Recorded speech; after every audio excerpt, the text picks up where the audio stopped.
Observatoire haïtien droit monde lancé mercredi 2 août là une formation en baptême bon capacité organisation femme à travail sexe dans le département de l'Ouest la Tibonite à Nord sous droit monde protection cadre légal à prévention VIH sida coordonnateur général au HDH Jean-Ronel Sistanis annoncé programme ça lancé avec support financier puis technique programme Nations Unies pour développement qui visait renforcer capacité à autonomie 22 organisations femmes à travail sexe dans le département de l'Ouest, la Tibonite à Nord.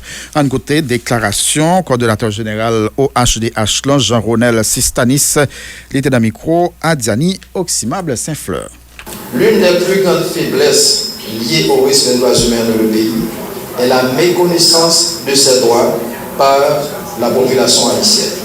Fort de ce constat, l'Observatoire se charge de promouvoir les droits humains dans le pays en se basant sur un programme d'éducation aux droits de l'homme, mieux connaître vos droits pour exiger leur respect. Assister les victimes de violations des droits humains devant la justice nationale et internationale est l'une des plus grandes de nos priorités. En ce sens, l'OIDH fait de son programme d'assistance juridique, page OIDH, le pilier de ses actions sur le terrain. En dehors des axes principaux, l'Observatoire compte un axe transversal qui complète ces axes principaux tels que le plaidoyer. Cet axe d'une importance capitale contribue à une plus grande efficacité des actions de l'Observatoire sur le terrain et ceci dans différents départements du pays. Philosophie et action. L'Observatoire haïtien des droits humains OIDH prône l'universalité, l'indivisibilité et l'indissociabilité des droits de l'homme. Selon cette philosophie, la violation de l'un des droits de l'homme engendre automatiquement la violation des autres et met en péril les droits